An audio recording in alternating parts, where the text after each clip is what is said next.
Today we are launching a new anti-gang initiative aimed at providing resources for at-risk youth and parents who are looking for help. GRIP, which stands for Gang Reduction, Intervention and Prevention, replaces the Calgary Police Service's previous anti-gang program known as Get a Life, and focuses on raising awareness, providing access to resources, and cultivating tips about gang activity. The new website is cpsgrip.com. Gangs are in Calgary. They are very much a part of the larger world of organized crime. They are regularly involved in a wide array of criminal activity ranging from theft and fraud to drug trafficking and murder. The Guns and Gangs Unit, along with the Services Community Youth Services section, work closely to develop this new program. It provides the public with a one-stop shop for all information, resources, and avenues of communication for anyone with questions and or concerns in relation to gangs or organized crime matters. The site also highlights several CPS Partner Programs available to youth who are at risk of joining the gang life. This includes Start Smart, Stay Safe, and the Youth at Risk Development Program, or YARD, among others. Along with the website, the new initiative offers a number of options for those wanting to contact gang investigators. A dedicated gang helpline has been reestablished at 403-428-8191, and people can now email officers with questions or tips at cpsgrip@calgarypolice.ca. In the coming months, the site will be translated into 7 languages to make it easier for Calgary's diverse community to access the information and resources. The languages are Tagalog, Vietnamese, Urdu, Arabic, Punjabi, Mandarin, and Cantonese, along with Spanish. The CPS Gang Strategy is comprised of a number of elements, including education, prevention, disruption, and investigation. The implementation of the Real-Time Operations Center, or RTOC, the establishment of the full-time Guns and Gangs Unit, and the deployment of the frontline gang suppression teams are just some of the examples of the strategic use of assets designed to target individuals and groups tied to gangs and organized crime in the city. By exchanging intelligence, techniques, and proven strategies with other North American cities that are also addressing their own gang issues, the CPS has developed a comprehensive plan to address the gang activity in Calgary. While the arrest and successful prosecution of gang members is always a goal of the service, it has also been identified that the disruption and suppression initiatives improve public safety and hinders the ability of criminals to make and enjoy the illicit money. Leaving gang life is not always easy. There's often pressure to stay, and there's penalties for getting out. The CPS has resources, programs, and partner agencies in place to assist, many of which can be found on our website under the Get Help portion. If you're unsure where to start, you can also call the Gang Helpline at 403-428-8191. And I'll take your questions. Does this suggest, this new approach suggest that the previous approach was inadequate? No, the previous approach, or the old Get a Life campaign, was very appropriate for the time that it was implemented. Things have evolved with the service. We have a number of preventative programs that site didn't highlight. The old site wasn't as mobile as it was based on some older technology as well. So in updating the technology, we thought it was a good time to update the messaging and really highlight our preventative programs that the service has to offer. Talk a little bit more about recruitment, like what that's like, the screening process, or how this happens. Well, it can start at any age. In fact, it's not unusual for it to start happening in that junior high range or high school range, and that's why some of the programs we have really start at a very young age in elementary school system. Things that parents need to be aware of are if their kids are showing up at home with jewelry or iPods or iPhones, these types of things that they maybe don't have money to purchase themselves. Parents need to ask the question, where are they getting the money from? So kids themselves just need to be aware if they're being approached at school or the playground or at the 7-Eleven. Need to be mindful of what the intentions of these people might be.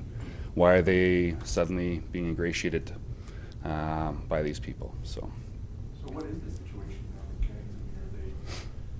I mean, is there a lid being kept on? Are they decreasing in numbers, or is it getting worse? There's gangs in Calgary. There's gangs in North America. There's gangs in Canada. We're certainly not excluded from that.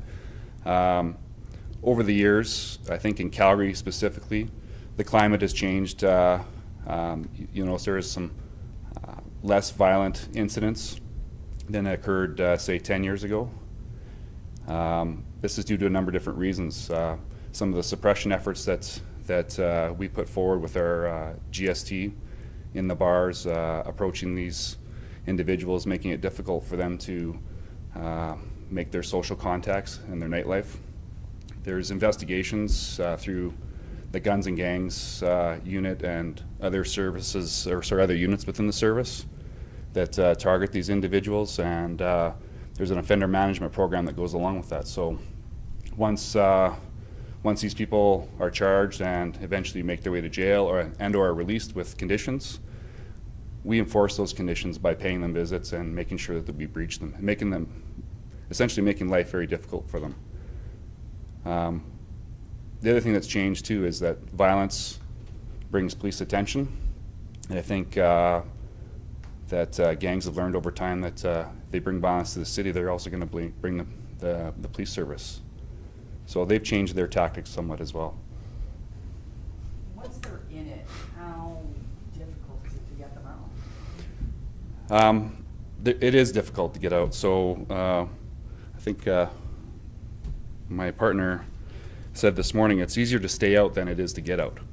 So a big part of our programming or our crime continuum is in the prevention side of things. So if we can prevent youth from actually getting involved in gangs in the first place, then we don't have to worry about the back end with the enforcement and the costs that come with that, and or trying to get them out of gangs. So a lot of gangs, there's a penalty for trying to leave. When they get involved in this gang lifestyle, they've become used to some of the glamour that comes along with it, and youth don't always make the best choices anyways. So with those types of pressures, it makes it very difficult for them to get out of the gang life. So there is on the website a section for getting help. It displays some of the resources that are available out there for people that want to get out, or for parents that are looking for answers or clues to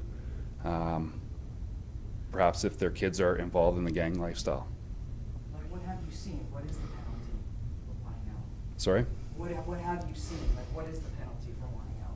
Well, there's with some gangs there is I think it's been glamorized on some TV shows and some movies. There's the beat out, and others there's just a penalty to pay. So when you get caught up in this lifestyle and you start owing these people money, and to get out you need to pay further money, you need to make that money somehow. So that's what I'm talking about. You get into this cycle where it's perpetual, and it's virtually impossible to get out. So we're hoping by establishing this website and revitalizing the campaign that we'll be able to target these people and give them an option to come to us, and we'll help them. I just had another question that, if you don't mind elaborating on, why this extension into these 7 different languages? Like, do you find that, maybe some people are visible minorities, or some often turn to gangs because they're looking for a place to belong, or why that branch out? Jay, can you help me with the reasoning behind that? Yeah, we worked with our diversity unit to identify the most appropriate languages for communities in Calgary, and that's what they came up with to tell us, look, these are the target groups that we want to hit beyond English, and there wasn't necessarily a specific label attached to any one of those groups out there that we've got a gang problem with cultural group A or B. It wasn't like that at all. It was simply saying, look, we want to communicate unilaterally across the board with all Calgarians. How do we best do that? Well, let's target English, of course, and then these other 7 languages. That was the rationale behind it. Yeah. Sorry, what I was going to say was we're not tying any sort of ethnic community to gangs. We simply went to our diversity unit to find out who would most access this type of technology if they're looking for information, and those are the 7 languages that we came up with. Does that help?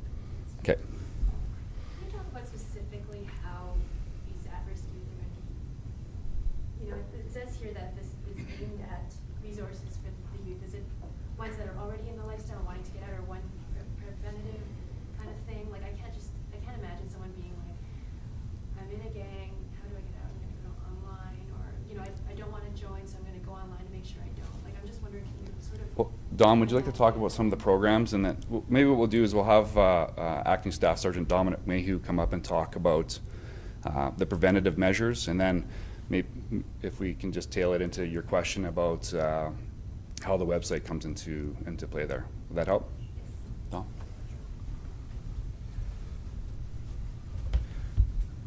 So I think the best way to answer that question would be that to recognize that intervention and prevention occurs across a continuum of not only services but also ages. So when we look at what efforts we're going to make in terms of prevention and intervention, it starts at kindergarten for us, and there's programs that specifically tailor messages about making decisions and making smart, healthy choices starting at kindergarten and then progressing through all of our youth up to the age of 24. So while I would say that, you know, to answer your question directly, and sorry, maybe you could just repeat so I get it right. I suppose I was just wondering, you know, with this new program, how it specifically helps at-risk youth, because, you know, there's been mention about the website, and is it a website that highlights all the programs that are currently being offered, as well as additional resources?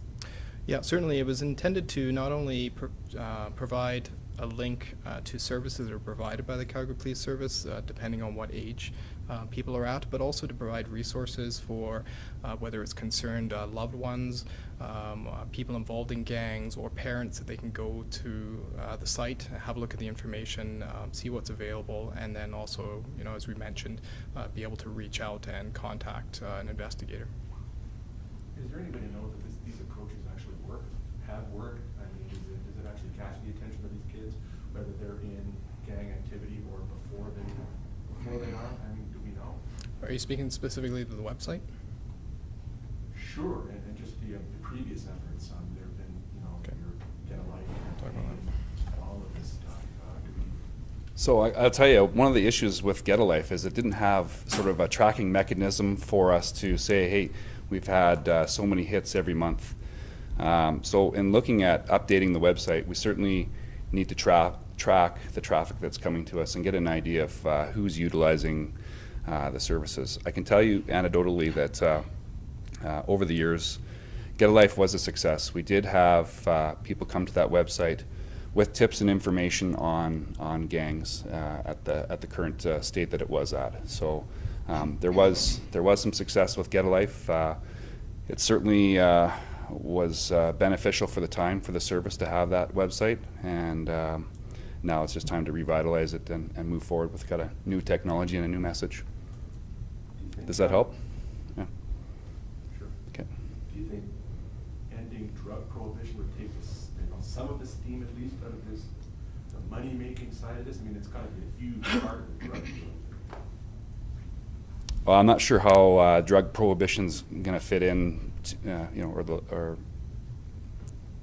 legalizing drugs factors into to our website or to how organized crime works. I can tell you that organized crime obviously is involved in everything ranging from theft, fraud, transportation of drugs, human trafficking. So I would say one way or another, organized crime would be involved. Since there are very reasons for one joining the gangs, like could be glamour, could be easy money. So what are the most difficult cases for prevention?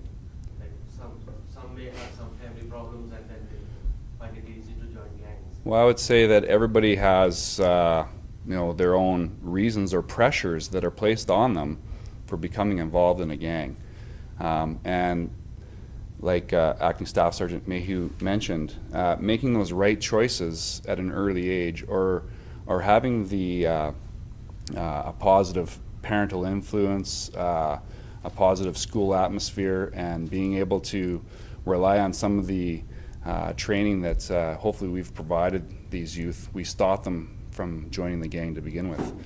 The pressures are different for every kid, and you're right, it could come from a poor family background, or it could not. We just don't know, and there's a wide range of reasons, and there's a ton of pressure out there for people that are recruiting. There's a ton of pressure placed by the recruiters on the youth to join these gangs, and they pick the weakness. Whatever it may be, they pick the weakness and they exploit it. What's being done about the recruiters? I mean, what's being done about them to target them, or maybe you are? Yeah, well, part of the strategy with the gang suppression teams is being out in those licensed premises to talk to those organized crime people, to get in their face, to remove them from the bars if it's applicable, and to give them less operating room. From our side, and by our side I mean the Guns and Gangs Unit or enforcement or investigation, that is part of our investigation. So we're not only just targeting, say, the commodity of drugs, we're looking at the individuals that are involved, and we speak with them and charge them where appropriate, and put them through our offender management program and breach them where it's appropriate. From the community use services side of things, and the school resource officers that are in play in our schools every day dealing with the youth, those are also resources that the police services has to identify these people that are recruiting and place pressures on those people as well. So there's at least 3 different ways, if we look at our crime prevention continuum, that we're trying to address the problem. Yeah, you talked a little bit about the enhanced technology, more of a one-stop shop. So I'm just wondering in what other ways the GRIP program is different from Get a Life? The program itself, or are you talking about the technology? Because the technology-wise, that old Get a Life website, there's no way you could bring it up on a smartphone. Of course, I mean, look where we are at the day and age. You have to have something that's mobile friendly. So even from that basic respect, that was a big movement in the right direction. The programming itself, the Get a Life, really focused on cultivating tips, and the enforcement is kind of in your face. If you join a gang, you will die. And quite honestly, I think we've heard that message over and over the years. People get it, and we've seen it from the violence that happened 10 years ago. If we look at the players that were involved then, most of them are dead, in jail, or have run the system and are out of the lifestyle now. But it was a long road, right? We're talking a decade. So that messaging was appropriate for them. It's not necessarily appropriate for the state of affairs in Calgary today. So more emphasis on the prevention and intervention side of our programming is placed on this website. And again, those are benefits that we'll see down the road. The costs of these gangs investigations are incredibly expensive. So if we can get to the youth before they get into the gang lifestyle, it'll pay dividends to us down the road, and us as taxpayers down the road as well in saving money. So I think what you're saying is that the gang situation in Calgary is kind of flying a little bit more under the radar now, and this is tailored. This approach is tailored to that. Right now, the messaging is appropriate for exactly what you said to what's happening in Calgary. There's gangs out there. They are a little bit under the radar. We're not seeing a big influx of violence. However, the nice thing with this campaign, or GRIP, is we can escalate that at any point in time and respond to what's happening in the city as needed.